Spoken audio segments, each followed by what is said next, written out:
2장 9절부터 11절까지 말씀입니다. 함께 한 목소리로 합독하시겠습니다. 연회장은 물로 된 포도주를 맛보고도 어디서 났는지 알지 못하되 물 떠온 하인들은 알더라. 연회장이 신랑을 불러 말하되 사람마다 먼저 좋은 포도주를 내고 취한 후에 낮은 것을 내거든 그대는 지금까지 좋은 포도주를 두었도다 하니라. 예수께서 이 첫 표적을 갈릴리 가나에서 행하여 그의 영광을 나타내심에 제자들이 그를 믿으니라. 아멘. 오늘은 이제 가나의 혼인 잔치, 물로 포도주를 만드신 예수님의 표적에 대해서 함께 나누고자 합니다. 제가 이게 안 되더라고요. 다음으로 좀 아니요, 요 전이죠. 전. 네. 그 기적과 표적이 어떤 차이가 있냐 하면은 기적은 이것도 보통은 뭐 하나님이 하신 일에 대해서 하는데 초점이 어디 있냐면 초자연적인 일이 일어났다 하는데 초점이 있어요. 그러니까 기적이라고 하는 것은 이 자연법에서는 일어나지 않을 일이 일어났을 때 표현하는 것이 초점이 거기에 있어요. 그런데 요한복음에서는 특별히 이 초자연적인 일에 대해서 표적이라고 하는 단어를 쓰거든요.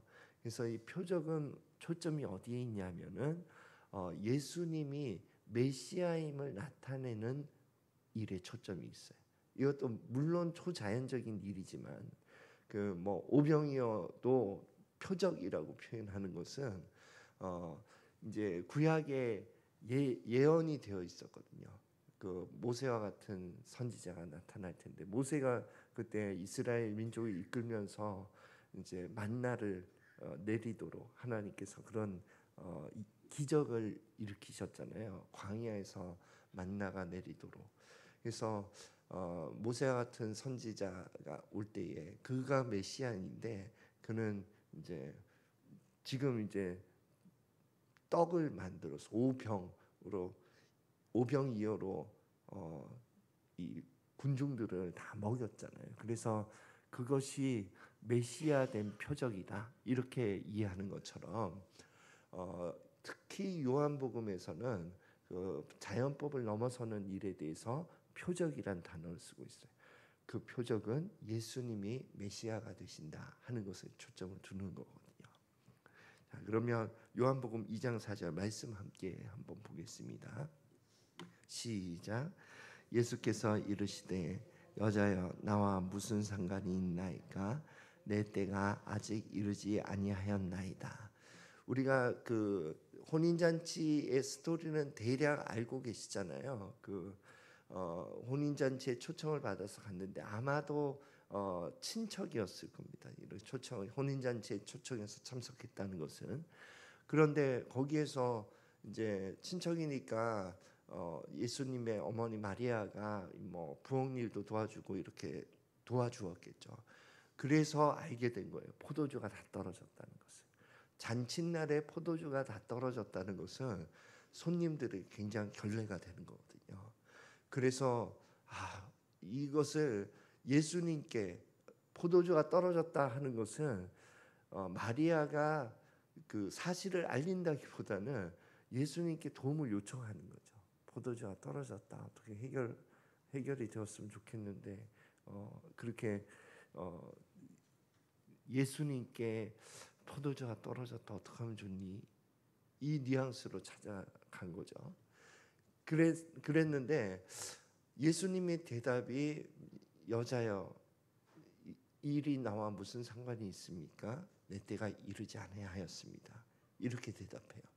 그래서 여자여 하는 것도 이상하고 내 때가 이르지 아니하였다 하고 또 그 포도주를 만드신 것도 이상하고 그래서 그 4절에 여자여 하고 내 때에 대해서는 여자여는 그 당시에 어떤 공적인 존칭어예요. 예를 들면 저를 제가 이제 목사 안수를 젊었을 때 받았거든요.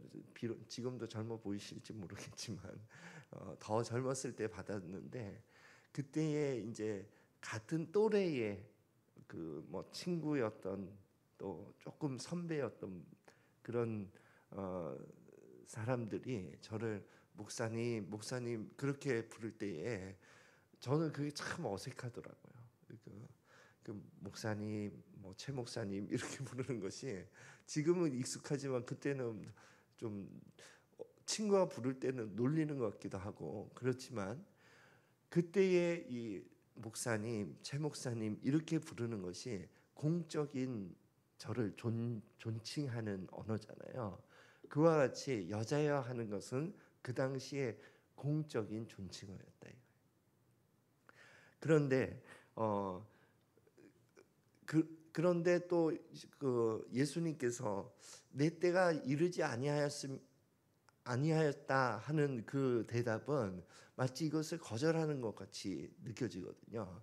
그런데 그 뜻은 내 때에 대한 뜻은 어떻게 해석할 수 있냐 하면은 예수님 자신이 메시아인 것을 드러낼 때가 아직 이르지 않았습니다. 이 뜻이에요. 내가 메시아인 것을 대중에게 이렇게 드러낼 때는 아직 이르지 않았습니다. 이런 뜻이거든요. 그렇게 대답하시고는 2장 6절 계속해서 좀 보겠습니다. 말씀 함께 읽겠습니다. 시작. 거기에 유대인의 정결 예식을 따라 두세 통 드는 돌 항아리 6이 놓였는지라. 그리고는 예수님께서 이제 무슨 일을 하시는 거예요. 그 일을 어떻게 행하셨냐면은 먼저는 정결 예식에 쓰이는 항아리에 물을 부어라 이 일을 하셨거든요. 그러니까 특히 이 정결 예식에 쓰이는 항아리에 물을 붓는다 하는 것을 좀 주목을 할 필요가 있어요. 그리고 또 물이 포도주가 되었다 하는 것도 이제 주목을 할 필요가 있는데 정결 예식이라고 하는 것은 보통 그 당시에 이스라엘 그 사람들이 밖에 나갔다가 돌아왔을 때에 이렇게 부정함에 대해서 이렇게 씻는 그 절차를 그 항아리에 있는 물을 떠서 이제 씻으면서 그것을 했거든요. 그리고 이 부정함이라고 하는 것은 하나님 보실 때에는 죄와 연관이 되는 거예요. 그래서 이 죄를 씻는 것, 부정함을 씻는 것 이러한 이미지를 가지고 이 정결 예식을 행했단 말이에요.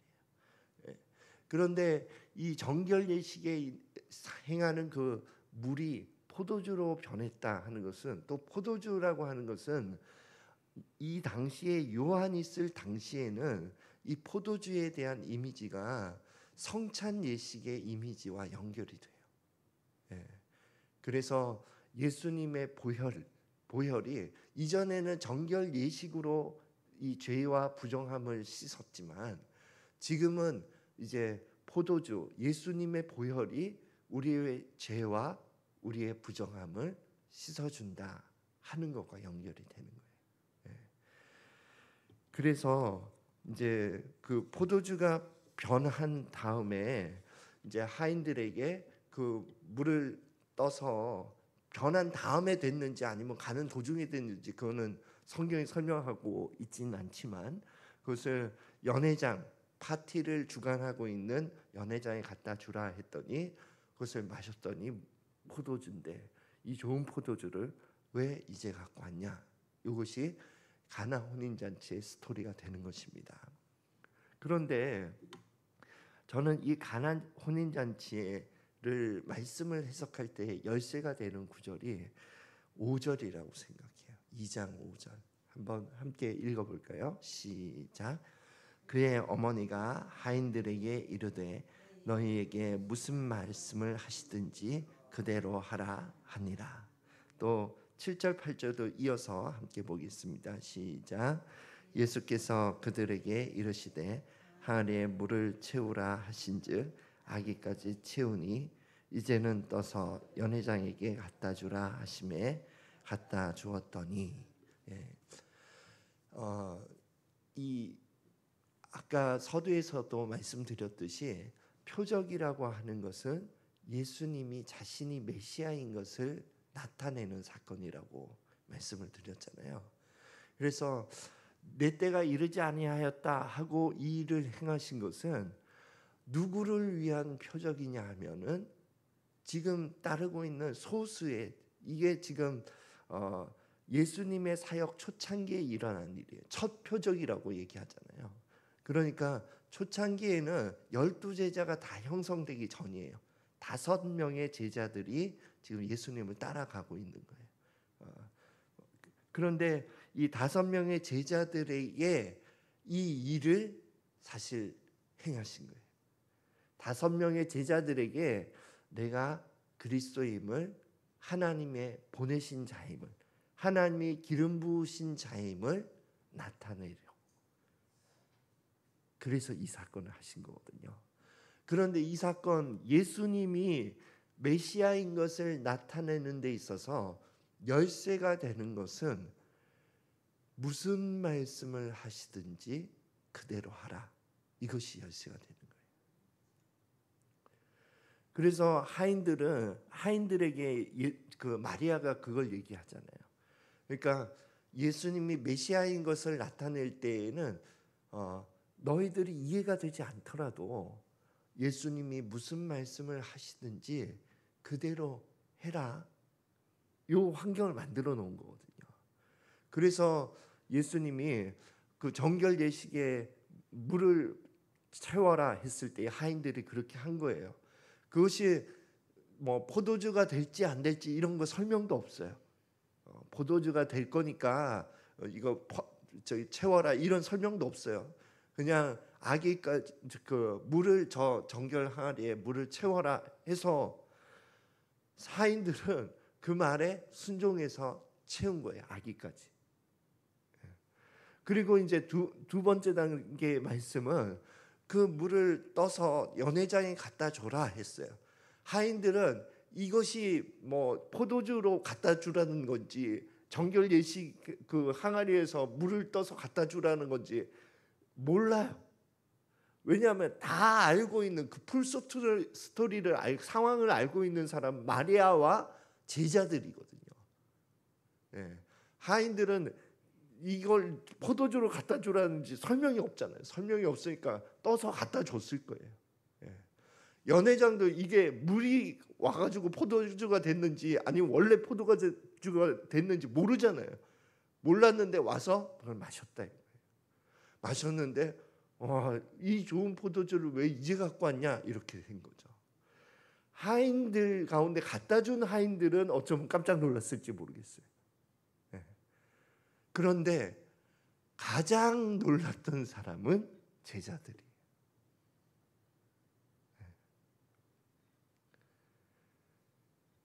가장 놀랐던 사람은 제자들이다 이거예요.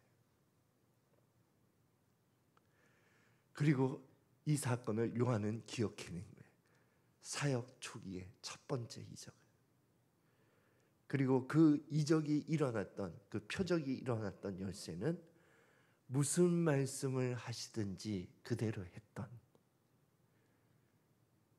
거기에 있었구나 하는 거예요. 우리의 삶 가운데도요, 예수님이 그리스도인 것을 나타내는 사건들이 종종 있습니다. 항상 있었으면 좋겠는데 종종 있어요. 그런데 예수님이 그리스도임을 나타내서 내가 이제 예수님 정말 당신은 이 영역에서 살아계신 하나님이시군요, 당신은 정말 나의 구원자가 되십니다 하는 고백이 될 때가 종종 있는데, 그때에는 반드시 두 가지 열쇠가 만날 때, 첫 번째는 말씀이에요. 주님이 나에게 하시는 말씀, 그것을 성경에서는 레마라고 하는 헬라어를 쓰거든요. 경험적인 말씀, 나에게 하시는 말씀, 그것을 레마라고 하거든요.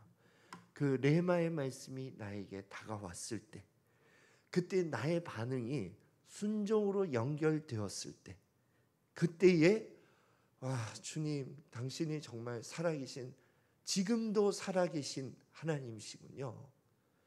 그리고 나에게 이러한 일을 행하셨군요. 주님, 당신은 그리스도시요 살아계신 하나님의 아들이십니다 하는 신앙 고백이 나오게 되는 거예요. 그래서 오늘도 주님은, 하나님은 우리 믿는 성도 가운데 역사하고 계세요. 그래서 제자들이 된 이 표적의 대상은, 그래서 다음 있나요? 다음으로 요 말씀 읽고 마무리하겠습니다. 요한복음 2장 11절 시작. 예수께서 이 첫 표적을 갈릴리 가나에서 행한 그의 영광을 나타내심에 제자들이 그를 믿으니라. 아멘. 그러니까 이 표적의 대상은 처음부터 제자들이었다는 거예요. 그리고 오늘날에도 우리의 삶 가운데 표적을 행하세요. 그래서 우리 자신이 예수님은 그리스도시요 지금도 살아계신 하나님의 아들이신 것을 믿게 하시려고. 그리고 믿는 우리를 통해서 주변에 있던 그 가운데 하인이 봤을 거 아니에요. 주변에 있던 믿지 않는 한 사람 한 사람들이 보고 놀라는 거예요. 정말 2000년 전에 그 예수님이 그리스도시요 하나님이 지금도 살아계신가 보다. 그렇지 않고 해서야 이런 사건이 어떻게 일어날 수 있겠는가 하는, 그것이 믿는 성도들을 통해서, 제자된 우리를 통해서 나타나는 것입니다. 그래서 꼭 기억하십시오. 이 구절 하나를 꼭 기억하십시오. 무슨 말씀을 하시든지 그대로 하라. 그래서 주님께서 우리에게 하시는 그 말씀을 순종함으로 주님을 나타내는 저와 여러분이 되시기를 예수 그리스도 이름으로 축원드리겠습니다. 주기도문으로 기도드리겠습니다.